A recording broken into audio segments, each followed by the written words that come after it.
seyizokhala kuSimangele-ke manje. Athi engena nje emotweni uSimangela ntusakile uphethe isibhamu umkhombe ngaso, naye uyambuza ukuthi ubaba wengane yakho wena kahle kahle.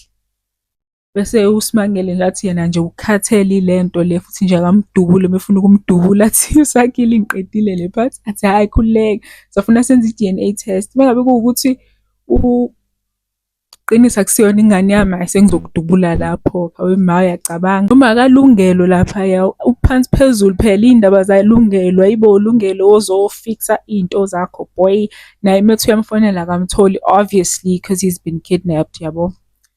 Hhayi agcine esefonele uma kaSimangele ambiza ukuthi hayibo mama woza sizodiskhasa le ndaba le, nazi iy'ngane bo zingizela nensambatheka. Kuma kaSimangele avuma ukuthi hhayi ziqinisile iy'ngane.